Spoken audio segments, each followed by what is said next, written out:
Good morning dear students, कैसे हैं आप सब? आई होप अच्छे होंगे।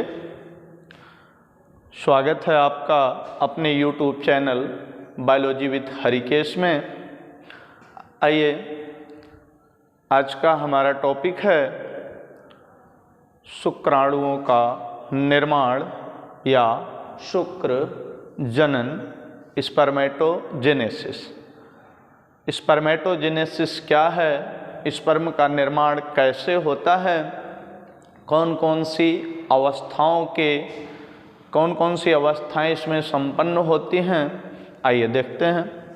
फर्स्ट ऑफ ऑल, आप जानते हैं कि जो शुक्राणु का फॉर्मेशन होता है वो प्रायः मेल्स में होता है। और मेल्स के किस पार्ट में होता है? तो आप जानते हैं कि मेल के गोनेड में होता। कहाँ होता? गोनेड में। गोनेड, आपको पता है कि मेल्स में वृषण पाए जाते हैं या टेस्टिस पाए जाते हैं। उसी टेस्टिस के अंदर निर्माण होता है शुक्राणुओं का। और टेस्टिस के अंदर शुक्राणुओं का जो निर्माण होता है वो बेसिकली टेस्टिस के अंदर एक नली होती है जिसको हम आप कहते हैं शुक्र जनन नलिका या सेमनीफेरस ट्यूब्यूल्स। तो सेमनीफेरस ट्यूब्यूल्स या शुक्र जनन नलिका के अंदर ही निर्माण होता है शुक्राणुओं का। अतः एक इम्पॉर्टेंट क्वेश्चन यहाँ से बन जाता है कि सेमनीफेरस ट्यूब्यूल्स या शुक्र जनन नलिका को वृषण या टेस्टिस की क्रियात्मक व संरचनात्मक इकाई कहते हैं। Functional and structural units of testis क्या है? सेमनीफेरस ट्यूब्यूल्स या शुक्र जनन नलिका होती है। अब देखिए, जो शुक्राणु का निर्माण होता है, शुक्राणु की बनने की जो प्रक्रिया होती है, ये मुख्यतः 3 अवस्थाओं या 3 फेजेस से होकर के गुजरती है। नंबर 1 जो सबसे पहली प्रावस्था होती है वो होती है गुणन प्रावस्था, जिसे हम आप इंग्लिश में कहते हैं मल्टीप्लिकेशन फेज। दूसरी होती है वृद्धि प्रावस्था, जिसे आप कहते हैं ग्रोथ फेज। और थर्ड होता है परिपक्वन प्रावस्था, जिसे आप कहते हैं मैच्योरेशन फेज। अब इन्हीं 3 अवस्थाओं में क्रमशः आप देखेंगे किस अवस्था में कौन सा परिवर्तन होता है और लास्टली स्पर्म या शुक्राणुओं का निर्माण होता है। तो सबसे पहले देखिए, अब डायग्राम में देख पा रहे हैं, सबसे पहले हमने एक सेल बनाया है। इस सेल का नाम है प्रिमॉर्डियल जर्म सेल्स। प्रिमॉर्डियल जर्म सेल्स, या इसी को कहते हैं हिंदी में हम आदि जनन कोशिका। क्या कहते हैं? आदि जनन कोशिका कहते हैं। और इसी आदि जनन कोशिका से ही क्या होता है? स्पर्म के निर्माण की प्रक्रिया प्रारंभ होती है। तो प्रिमॉर्डियल जर्म सेल्स का निर्माण कब होता है? आपको पता होना चाहिए कि जब मैच्योरेशन हो जाता है, जब लड़का मैच्योर हो जाता है, परिपक्व हो जाता है, टेस्टिस के अंदर विभिन्न प्रकार के हार्मोनल चेंजेस आने लगते हैं, तो उस समय सबसे पहले कोशिका का निर्माण होता है, जिस सेल को कहते हैं प्रिमॉर्डियल जर्म सेल्स। इसी प्रिमॉर्डियल जर्म सेल्स में क्या होता है? सबसे पहले समसूत्री कोशिका विभाजन होता है। क्या होता है? समसूत्री कोशिका विभाजन, जिसे आप इंग्लिश में कहते हैं माइटोसिस सेल डिवीजन। अब समसूत्री कोशिका विभाजन क्या होता है? आप जानते हैं कि समसूत्री कोशिका विभाजन उसे कहते हैं जिसमें एक मातृ कोशिका से 2 संतत कोशिकाओं का निर्माण होता है, कि एक मदर सेल है और उससे 2 डॉटर सेल का निर्माण होता है। लेकिन शर्त है कि जितने number of chromosomes mother cell में होंगे उतने ही उनके डॉटर सेल्स में होने चाहिए। एज फॉर एग्जांपल आप देखिए, तो अगर मातृ कोशिका में कुल 46 गुणसूत्र हैं तो उनकी जो 2 संतानें बनेंगी उनमें भी नंबर ऑफ क्रोमोसोम्स कितने होंगे? 46 ही होंगे, 46 ही होने चाहिए। ठीक है, तो यहाँ पर समसूत्री कोशिका विभाजन होगा किसमें? प्रिमॉर्डियल जर्म सेल्स या आदि जनन कोशिका। आदि जनन कोशिका में जब समसूत्री कोशिका विभाजन होता है तो दो कोशिकाओं का निर्माण होता है, और दोनों कोशिकाओं को ध्यान से देखेंगे तो इसमें भी 2n मतलब कि नंबर ऑफ क्रोमोसोम्स 46 इसमें है, तो 46 और 46 दोनों में होंगे। क्यों होंगे? क्योंकि इसमें समसूत्री कोशिका विभाजन की प्रक्रिया हो रही है। इसके बाद प्रिमार्डियल जर्म सेल्स या आदि जनन कोशिका से में जब समसूत्री कोशिका विभाजन हुआ तो उससे कौन सी कोशिका बनी? तो बनी जो कोशिका उसका नाम है स्पर्मेटोगोनिया। कौन सी कोशिका बनी? स्पर्मेटोगोनिया, या इसी को कहते हैं हम शुक्राणु जनन कोशिका, शुक्राणु जनन कोशिका। अब देखिए पहली अवस्था तो ये हो गई, कौन सी प्रावस्था है? गुणन प्रावस्था, मल्टीप्लिकेशन फेज। तो मल्टीप्लिकेशन फेज में प्रिमार्डियल जर्म सेल्स क्या की? मल्टीप्लाई की, विभाजित हुई। कौन से डिवीजन के थ्रू? तो आप कहेंगे माइटोसिस डिवीजन हुआ, जिसमें एक प्रिमोर्डियल जर्म सेल से टू डॉटर सेल्स का निर्माण हुआ, और जो दोनों डॉटर सेल्स बनी उसमें नंबर ऑफ क्रोमोसोम्स कितने होते? जितने उसके पेरेंट्स में थे। और जो कोशिका बनी है उस कोशिका को हमने क्या नाम दिया? स्पर्मेटोगोनिया या शुक्राणु जनन कोशिका बनी। ठीक है, इसके बाद देखिए अब आगे बढ़ेंगे तो ये कोशिका भी डिवाइड होगी और दो अलग अलग कोशिकाओं का, ये भी होगी तो दो अलग अलग कोशिकाओं का। क्यों? क्योंकि समसूत्री कोशिका विभाजन की प्रक्रिया लगातार ऐसे चलती रहती है, एक मात्र कोशिका से दो संतत कोशिकाओं का निर्माण होता है। फिर जब ये स्पर्मेटोगोनिया का फॉर्मेशन हुआ तो स्पर्मेटोगोनिया क्या करती है? ग्रोथ करती है, और जब इसमें ग्रोथ होता है, वृद्धि करती है, तो वृद्धि करने के बाद ये क्या करती है? एक नई कोशिका का निर्माण करती है, और उस नई कोशिका को हम आप कहते हैं प्राइमरी स्पर्मेटोसाइट्स या प्राथमिक शुक्राणु कोशिका कहते हैं। अर्थात कि जो स्पर्मेटोगोनिया मल्टीप्लिकेशन फेज से गुजरी थी और जो प्रिमोर्डियल जर्म सेल्स में मल्टीप्लिकेशन हुआ तो स्पर्मेटोगोनिया बनी। ये स्पर्मेटोगोनिया क्या की? ग्रोथ की, और जब इसमें वृद्धि हुआ तो इसने अपने ही समान समसूत्री कोशिका विभाजन द्वारा फिर सेल का निर्माण किया, जिसको हमने कहा प्राइमरी स्पर्मेटोसाइट्स या प्राथमिक शुक्राणु की कोशिका। तो प्राथमिक शुक्राणु कोशिका का निर्माण हुआ। अब हम ये जो सेल है ये पहुंच गई किस स्टेज में? तीसरा स्टेज यहीं शुरू होता, मैच्योरेशन स्टेज।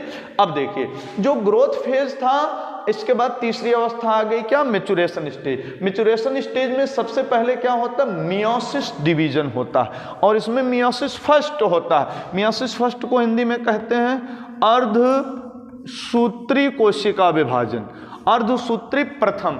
अब अर्धसूत्री क्या होता है कि इसमें एक मात्र कोशिका से 4 डॉटर सेल का निर्माण होता है, और चारों डॉटर सेल में नंबर ऑफ क्रोमोसोम्स हैप्लॉइड होते, या आप कह लीजिए तो आधी होती हैं। तो क्या हुआ कि प्राइमरी स्पर्मेटोसाइट्स में अर्धसूत्री कोशिका विभाजन हुआ, और कैसा? मियोसिस फर्स्ट, अर्धसूत्री कोशिका विभाजन प्रथम हुआ। तो उससे देखिए यहाँ पर तो 2n था, लेकिन जब अर्धसूत्री हुआ तो गुणसूत्रों की संख्या आधी हो गई। अब यहाँ पर भी आधी और यहाँ पर भी आधी, हैप्लॉइड सेल बन गए। अर्थात अगर इसमें 46 है तो इसमें कितने हो जाएंगे? 23, और इसमें भी 23। और जो कोशिका का निर्माण हुआ उसे नाम दिया गया सेकेंडरी स्पर्मेटोसाइट्स या द्वितीयक शुक्राणु कोशिका का निर्माण हो गया। ठीक है, अब द्वितीयक शुक्राणु कोशिका में पुनः डिवीजन होता है, और जो विभाजन होता है वो होता है मियोसिस सेकंड, या आप कहें अर्धसूत्री कोशिका विभाजन द्वितीय। लेकिन यहाँ ध्यान देने योग्य बात क्या है कि ये जो मियोसिस सेकंड डिवीजन होता है ये बिल्कुल समसूत्री कोशिका विभाजन जैसा होता है। कैसा होता? समसूत्री कोशिका विभाजन जैसा होता है। और समसूत्री कोशिका विभाजन जैसा अगर डिवीजन होगा तो नंबर ऑफ क्रोमोसोम्स सेम रहेंगे जितना उसके ओन सेल्स में थे, पहली वाली कोशिका में थे।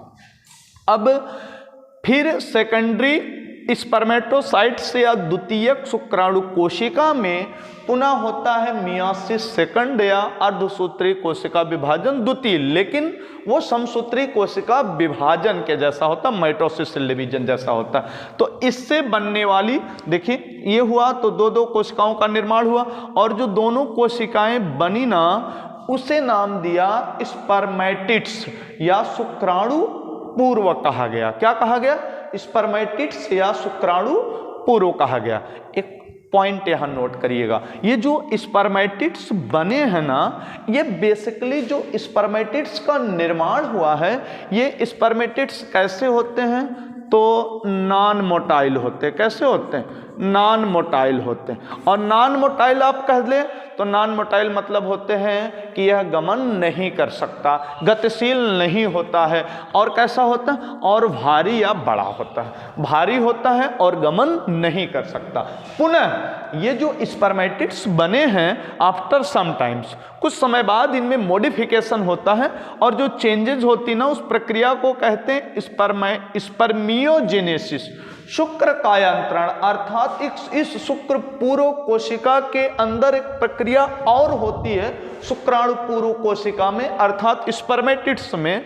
उस प्रक्रिया को कहते हैं स्पर्मियोजेनेसिस, मीन्स कि स्पर्म के स्ट्रक्चर्स में मॉडिफिकेशन, अर्थात स्पर्मेटिड्स में मॉडिफिकेशन होते हैं, चेंजेस होते हैं और फिर फॉर्मेशन हो जाता है किसका? स्पर्म का। किसका निर्माण हो जाता है? स्पर्म का। तो अब देखिए स्पर्मेटिड्स में स्पर्मियोजेनेसिस की प्रक्रिया हुई, जिसके उपरांत क्या बन गया? स्पर्म बन गया। अब ये जो स्पर्म होंगे ये कैसे होंगे? तो ये मोटाइल होते हैं। मोटाइल मतलब कि ये गमन करने में सक्षम होते हैं। इस तरह से पूरी प्रक्रिया के दौरान आप देखिए तो सबसे पहले मल्टीप्लिकेशन फेज हुआ, प्रिमोर्डियल जर्म सेल्स में मल्टीप्लिकेशन हुआ, समसूत्री कोशिका विभाजन हुआ, समसूत्री कोशिका विभाजन के उपरांत 2 डॉटर सेल्स का निर्माण हुआ, दोनों में नंबर ऑफ क्रोमोसोम्स बिल्कुल सेम थे और उससे जो कोशिका बनी उसको आपने नाम दिया स्पर्मेटोगोनिया। स्पर्मेटोगोनिया फिर क्या करती? ग्रोथ करती है, वृद्धि करती है। वृद्धि करने के बाद इसमें पुनः समसूत्री कोशिका विभाजन होता है और समसूत्री कोशिका विभाजन के उपरांत निर्माण होता है प्राइमरी स्पर्मेटोसाइट्स का। जब प्राइमरी स्पर्मेटोसाइट्स बन जाती है तो पुनः इसी प्राइमरी स्पर्मेटोसाइट्स में तीसरी अवस्था शुरू हो जाती है, जिसको कहते हैं मैच्योरेशन स्टेज या परिपक्वन अवस्था। इस अवस्था में कोशिका पूरी तरह से मैच्योर हो जाती है, परिपक्व हो जाती है और परिपक्व होकर के क्या करती है? इसमें पुनः डिवीजन होगा। कैसा डिवीजन होगा? तो मियोसिस फर्स्ट होगा और मियोसिस फर्स्ट अगर होगा तो अर्धसूत्री कोशिका विभाजन में पेरेंट्स से उनकी जो डॉटर्स या ऑफस्प्रिंग्स बनती हैं उनमें नंबर ऑफ क्रोमोसोम्स आधा या हैप्लॉइड हो जाते हैं। अगर 46 है तो 23 हो जाते हैं पेयर्स में। जिसमें प्राइमरी स्पर्मेटोसाइट्स में क्या हुआ? मियोसिस फर्स्ट हुआ तो सेकेंडरी स्पर्मेटोसाइट्स का निर्माण हुआ और इसमें नंबर ऑफ क्रोमोसोम्स कैसे हो गए? हैप्लॉइड हो गए। पुनः सेकेंडरी स्पर्मेटोसाइट्स में मियोसिस सेकंड होता है, बट वो माइटोसिस सेल डिवीजन की भांति होता है। तो इसमें नंबर ऑफ क्रोमोसोम्स की संख्या सेम रहती है और जो नए स्ट्रक्चर्स का, नए सेल का निर्माण होता है उसको हमने नाम दिया स्पर्मेटिड्स या शुक्राणु पूर्व, शुक्राणु के बनने की पहली अवस्था। तो शुक्राणु से जो पहले की अवस्था स्पर्मेटिड्स है, स्पर्मेटिड्स में स्पर्मियोजेनेसिस की प्रक्रिया हुई, जिसके बाद लास्ट में फॉर्मेशन हो जाता है किसका? स्पर्म का। एक पॉइंट यहाँ साइड से देख लीजिए कि वास्तव में जो स्पर्म होता है ना, ये स्पर्म बेसिकली आप देखेंगे तो आप जानते हैं सीमेन समझते हैं? सीमेन वीर्य। तो जो वीर्य होता है ना वो स्पर्म प्लस सेमिनल प्लाज्मा जो होता है, सेमिनल फ्लूइड या सेमिनल प्लाज्मा और स्पर्म जब दोनों मिल जाते हैं ना तब उसको हम क्या कहते हैं? सेमेन या वीर्य कहते हैं। तो आप ये जानते रहें कि वीर्य या सेमेन प्लस स्पर्म दोनों दो अलग अलग चीजें हैं। ओके, इसमें कंफ्यूजन आप नहीं करेंगे। अब देखिए जो स्पर्म बन गया, शुक्राणु का निर्माण हो गया, तो शुक्राणु के निर्माण के समय बॉडी में क्या होता है? कुछ हार्मोनल चेंजेस आते हैं और जो हार्मोनल चेंजेस आते हैं, आइए देखें कौन कौन सा मॉडिफिकेशन होता है। तो जब गोनेड मैच्योर हो जाता है, टेस्टिस पूरी तरह से फुल्ली मैच्योर्ड हो जाती, तो हमारे ब्रेन का एक पार्ट होता है, नाम सुने होंगे हाइपोथैलेमस। ये हाइपोथैलेमस जो ग्लैंड्स है या ग्रंथि है ना, ये क्या करती है? एक विशेष प्रकार के हार्मोन्स को रिलीज करती है। उस हार्मोन्स का नाम है GnRH, गोनेडोट्रॉपिक रिलीजिंग हार्मोन्स इसे कहते हैं। क्या कहते हैं? Gonadotropic releasing hormones. और ये जो गोनेडोट्रॉपिक रिलीजिंग हार्मोन्स जो हाइपोथैलेमस से सिक्रीट होता है, ये क्या करता है? अग्र पिट्यूटरी ग्लैंड या अग्र पीयूष ग्रंथि को क्या करता है? उद्दीपित करता है, स्टिमुलेट करता है, प्रेरित करता है। और जब अग्र पिट्यूटरी को ये प्रेरित करेगा कौन? हाइपोथैलेमस। वो बोलेगा भाई साहब जाइए, किस हार्मोन्स को रिलीज करेगा? GnRH। तो GnRH हार्मोन जब रिलीज होता है तो क्या करता है? अग्र पिट्यूटरी को स्टिमुलेट करता, प्रेरित करता, उकसाता है। किसके लिए? सिक्रेशन के लिए। जाइए, हमारा काम खत्म, अब अपनी लायबिलिटी आप स्टार्ट करिए। तो क्या होता है? अग्र पिट्यूटरी स्टिमुलेट होगी। स्टिमुलेशन के बाद अग्र पिट्यूटरी से दो विशेष प्रकार के हार्मोन्स का क्या होता है? सिक्रीशन होता है। एक हार्मोन्स है LH और दूसरा हार्मोन्स है FSH हार्मोन्स। LH अर्थात ल्यूटिनाइजिंग हार्मोन्स और FSH फॉलिकल स्टिमुलेटिंग हार्मोन्स। तो अग्र पिट्यूटरी से दो तरह के हार्मोन्स रिलीज हुए, LH हार्मोन्स और FSH हार्मोन्स। अब देखिए, जो LH हार्मोन्स रिलीज हुआ ना, ये क्या करता है? ये जैसे रिलीज होता है तुरंत ये लीडिंग सेल को स्टिमुलेट करता है, उकसाता है, प्रेरित करता है। कौन सी सेल्स को? लीडिंग सेल्स को।